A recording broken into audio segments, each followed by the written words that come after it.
এই মহিলাকে দেখছেন, ইনি কারোর মা। আর এই মা কলকাতা পুলিশের চাকরি ফেরালেন আরজিকর কাণ্ডের প্রতিবাদে। তিলোত্তমার বিচার চাইতে গিয়ে এই শহর সাহসী হয়েছে। বিচারের দাবিতে যখন গোটা রাজ্য উত্তাল, তখন পুলিশের তরফ থেকে দেওয়া চাকরি প্রত্যাখ্যান করলেন সাহিত্যকর্মী ঝর্ণা দত্ত।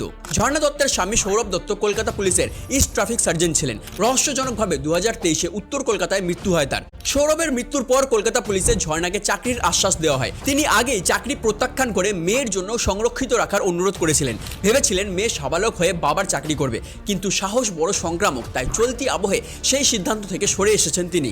নীতি আদর্শ জলাঞ্জলি দিয়ে মেয়েকে কলকাতা পুলিশের চাকরি করতে পাঠাবেন না তিনি। পুলিশের উর্দিকে তিনি সম্মান করতেন। এই উর্দি ছিল তাদের পরিবারের তীর্থস্থান। তাদের অন্ন জোগাতো এই উর্দি। অত্যন্ত যত্ন নিয়ে উর্দি পরিষ্কার করতেন, কিন্তু তাতে এখন কালো দাগ লেগেছে। এখানে মেয়েকে চাকরি করতে পাঠাতে পারবেন না বলে জানিয়েছেন তিনি। প্রতিবাদ স্বরূপ এই সিদ্ধান্তটা কতটা সঠিক বলে মনে করেন আপনি কমেন্টে জানান।